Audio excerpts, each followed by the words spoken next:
Պարոն Հակոբյանը հայտնի դարձավ, որ Գագիկ Ծառուկյանի նկատմամբ հանրային քրեական հետապնդում է հարուցել, հարկերի հետ է կապված, կարող եք ավելի մանրամասնել 2019 թվականի գործի մասին է խոսքում։ Գործը այս պահին քննվում է 19 թե 24 թվականի մասին է խոսք գնում, նաև խոսքը վարելիքի ներմուծման ոլորտին է վերաբերում, վարելիքի ներմուծման ոլորտում թաքցրած հարկերի մասին է խոսք գնում, որը նախկինում է ըստ էության բացահայտվել եւ այդ գործով հիմա վաղուց քրեական գործ կա հարուցված, այդ քրեական գործի քննության արդյունքում եկել է մի կետի մեր քննչական կոմիտեն, որ այդ գործողության անհրաժեշտությունն է առաջացել։ Զուգադիպություն էր, որ հենց ընտրություններից հետո եկա այդ կետին։ Չեմ կարծում այդպիսի զուգադիպություն կա, ցանկացած քրեական գործ իհարկե մեր քննչական կոմիտեի գործընկերները ավելի մանրամասն կմեկնաբանեն, որտեղ իրենց դիրույթում է այս բային հարցը, որտեղ պետական կամպանի կոմիտեից վաղուց է դուրս եկել այդ աշխատանքը, եւ բնական է, որ որոշակի հասունության ժամանակ լինում են նաեւ նմանատիպ գործողություններ։ Բայց այդուհանդերձ Գագիկ Ծառուկյանը նշում է, որ ինքը այդ ժամանակ եւ նաեւ հիմա ինչ որ տնօրենի պաշտոն չի զբաղեցրել, այսինքն այդ ամեն ինչի մասնակցությունը իր հետ կապված հիմնավոր է։ Տեսեք, այսպես է, մենք ինչ ենք անում, մենք սովորաբար երբ որ բացահայտում ենք խնդիրը, դրա միտումնավորությունը բացահայտելու համար քրեական գործ է հարուցվում, այսինքն հաղորդում ենք ներկայացնում, քրեական գործ է հարուցվում եւ քրեական գործի շրջանակներում է բացահայտվում այդ միտումը։ Ես ենթադրում եմ, որ մեր քննչական կոմիտեի գործընկերները ավելի մանրամասն կմեկնաբանեն, թե ինչ հիմքով են այդ ամեն ինչը անում։ Եվ ես համոզված եմ սովորաբար իրենց գործողություններում հենց այդպես էլ է, որ իրենք անում են այն ժամանակ, երբ որ դրա անհրաժեշտությունը հասունացել է, այսինքն ինքը սովորական քրեական գործընթացի մաս է կազմում։ Մնացած մանրամասները մեր դիրույթում չի, չեմ կարող ես մեկնաբանել։ 2 թվականի 19 եւ 24, չէ՞, մինչեւ սա կարծեմ մինչեւ միայն 19 թվականի մասին էր հայտնի դարձել։ Դա եւս նույն, այսինքն թեմային առնչվում։ Տեսեք, տարբեր գործեր կան իրականում, այսինքն դա միակը չի, իր հետ փոխկապակցված էլի տարբեր բիզնեսների գործեր կան, այդ թվում նաև մեր կողմից էլ անցած տարի մենք տարբեր ուղղություններով գործողություններ իրականացնելու արդյունքում ստվերային շրջանառություններ բացահայտել ենք, խոսքը այդ մի գործի մասին է, որը որ դուք նշում եք այս պահին, հետագան ցույց կտա արդեն առանձին գործերի շրջանակներում, բայց բուն այս գործողությունը, որով իրականացվել է, ձեր ասած գործն է։ Այսինքն ներկրել է վարելիք եւ ինչ է արել, հարկեր է թաքցրել։ Հա, այդ գործընթացում բացահայտվել են թաքցված հարկեր։ Այսինքն այդ ներմուծման եւ վաճառքի գործընթացում բացահայտվել են թաքցված հարկեր։ Գազի մասին է խոսքը, թե դիզվարելիք է, թե բենզինի, ինչ վարելիքի մասին է խոսքը։ Խոսքը հենց, եթե չեմ սխալվում, դիզվարելիքի մասին է խոսքը գնում էլի։ Իրանք իրականում կոմպլեքս են, այսինքն տարբեր բաներ են ներմուծվում, ինչ վերաբերում է մնացած մանրամասներին, այդ արդեն քննչական կոմիտեի դիրույթում։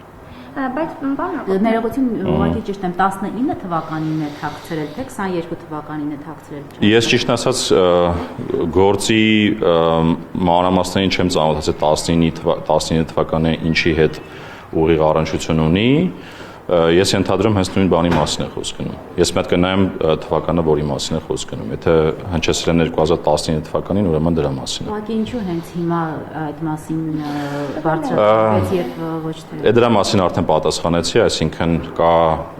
որոշակի հասունություն եւ նորմալ է, որ քննչական կոմիտեն նմանատիպ գործողություններ իրականացնում։ Պարզապես պարոն Հակոբյան, ընդդիմությունն ասում է, որ դիտավորյալ են անում այս հետընտրական շրջանում, քանի որ կախված է նաեւ վճռորոշ դեր ունի ԲՀԿ-ի խորհրդարան անցնելու հարցը եւ դա է պատճառը, որ միայն հիմա սկսեցին, այսպես ասած, ուսումնասիրել վերհանել այդ գործը։ Ես ճիշտ ասած դիտավորության մասին մեկնաբանություն չեմ կարող տալ, չեմ կարծում, որ նման բան կա, ոնց որ մեկնաբանեցի։ Ես ուղղակի ելնում եմ պրակտիկայից, ինչ է որ ես գիտեմ, այսինքն իմ գործունեության շրջանակներում, երբ որ մենք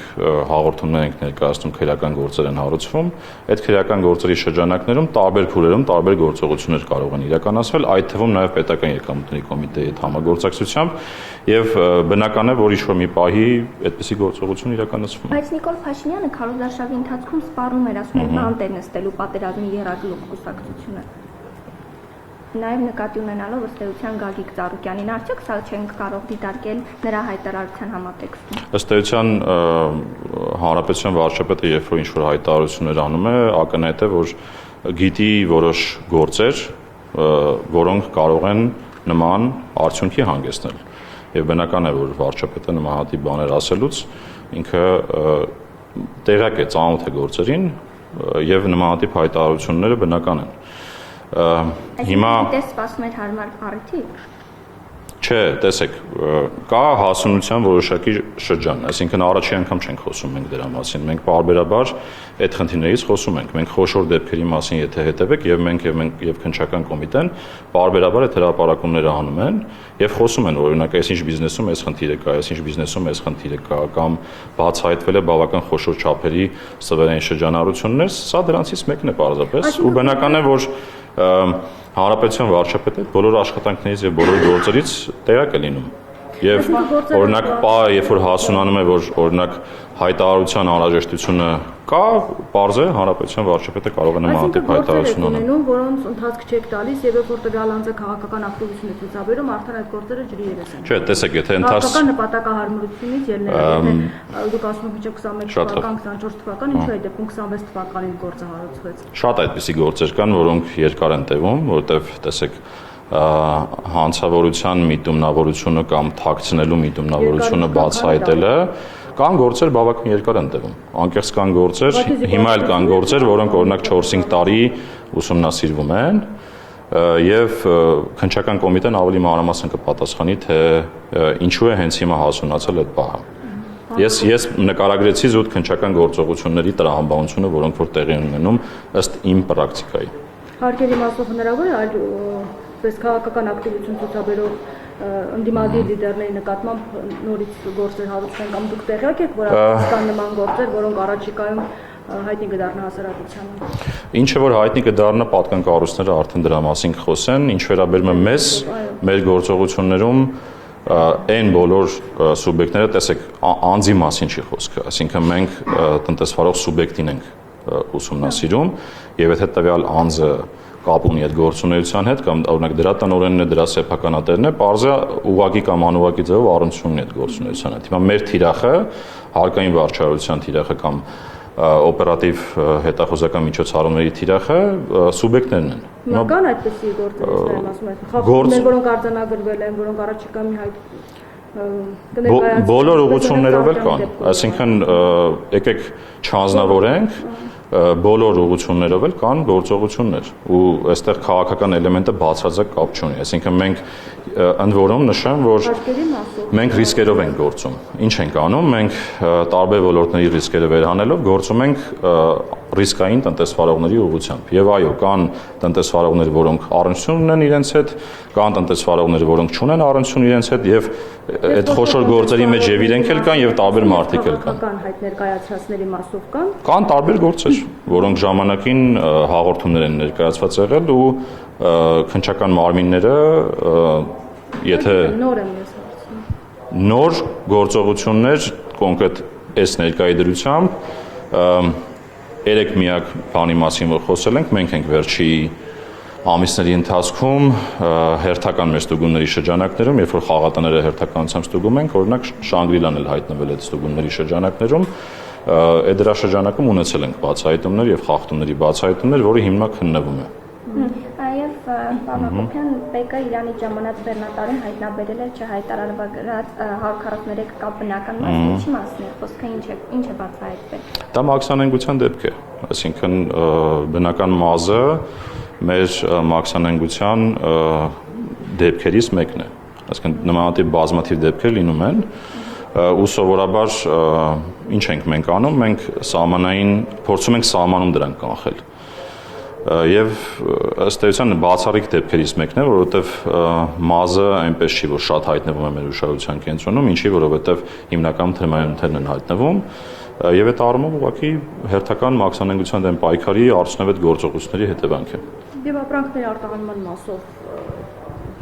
ինչ կարող եք ասել, ինչ ասեք, ինչ հարցը ինչումն է, ես ասեմ։ Արտահանման ծավալների մասով, փոխհատուցման սահմանաչափերի մասով ինչ կարող եք ասել, ինչ առաջարկ ունեք այս մասով։ մի քիչ պիտի երևի ավելի կոնկրետացնեք, հատկապես ինչ է նկատի ունեք, հա։ Պտուղ բանջարեղենը, ծառայողները եւ այլն, այս մասով դուք ինչ արտոնություններ եք տալիս, ինչ հնարավորություններ։ Պետական եկամուտների կոմիտեն արտոնություններ տալով չի զբաղվում, դա էկոնոմիկայի նախարարության աշխատանքն է։ Ես պարզապես նշեմ, որ ընդհանուր առմամբ մեր արտահանման դրական դինամիկան շարունակվում է ու նոր էլ եթե հետևում եք մեր բյուջեի քննարկումներին, էկոնոմիկայի նախարարն էլ ասեց, եթե ապրանքը որակով է ստանդարտներին համապատասխանում է, արտահանման խնդիր չունի, ուղղակի տեսեք ինչպես է տեղի ունենում, էլի պարբերաբար օրինակ Ռուսաստանի Դաշնությունը կամ ԵԱՏՄ անդամ մեկ այլ երկիրը պարբերաբար խստացումներ է իրականացնում հասկանալու համար, որքանով է որակը ստանդարտներին համահունչ լինում եւ այդ առումով մեր ՍԱՏՄ-ն բավական ինտենսիվ աշխատում է իր գործընկերոջ հետ, որպեսզի մեր որակը համահունչ լինի ԵԱՏՄ շուկայի պահանջներին եւ մենք որևէ խնդիր չունենանք մոտ գործելուց։ Ինչ վերաբերում է ձեր ասած արտոնությունն ասվածը, ոչ թե արտոնություն, այլ աջակցության ծրագիր, որպեսզի մեր արտահանումները դիվերսիֆիկացիա ապրեն։ Եվ այսօր էլ խոսեցինք էլի դրա մասին, կառավարության ծրագրով աջակցության ծրագիր եղավ դեպի Եվրամիության շուկա արտահանելուց, այսօր էլ եւս մեկը կառավարության նիստում պիտի քննարկվեր, կարծում դրան էլ հետևած կլինեք, այսինքն այս շարքը շարունակում է նույն նրա համար, որ մեր արտահանումը ապրի դիվերսիֆիկացիա, որը կարծում եմ տնտեսության զարգացման ու կայուն զարգացման տեսանկյունից կարևոր քայլ է կառավարության կողմից։ Սա է ճանապարհը։ Եվ ավելին երեք ես նաև խոսել եմ դրա մասին, որ մենք էլ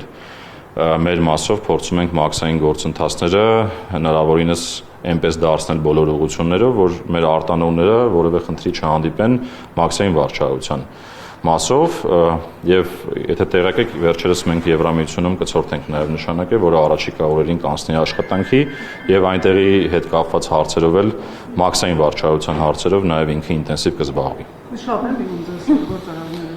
որ արտահանումներն զբաղված։ Օգնելու այդ վարչահարության հարցերը եթե բնական է, եթե խոսքը մաքսային համակարգի մասին է, դիմում են պետական եկամուտների կոմիտեին կամ մաքսային մարմնին։ Հատկապես, բայց մենք փորձում ենք օգնության, որ ասեք ինչ օգնություն նկատի ունեք։ Հա, փաստաթղթերի հետ կապված շատ դիմել ասածը մենք ինչ ենք անում, մեր քաղաքականությունը հետեւյալն է մաքսային ոլորտում։ Մենք որևէ բան, որ արտաքին շուկաներում փոխվում է, հատկապես ԵԱՏՄ-ում որ փոխվում է, մենք նախորդ տեղեկացնում ենք։ Օրինակ նույն ԵԱՏՄ-ում եւ Ռուսաստանում որոշակի փոփոխություններ եղան վերջին շրջանում, դրանք բոլորը մեր համակարգերով շատ օպերատիվ ձևով ծանուցում ենք, այդ ծանուցման արդյունքում էլ իրենք տեղյակ են լինում, որ կա այսպիսի պահանջներ այդ շուկաները մուտք գործելիս եւ երբ որ իրենք խնդիր են ունենում, իհարկե օպերատիվ աշխատանք ենք տանում մեր նաեւ մաքսային տարբեր երկրների գործընկերների հետ,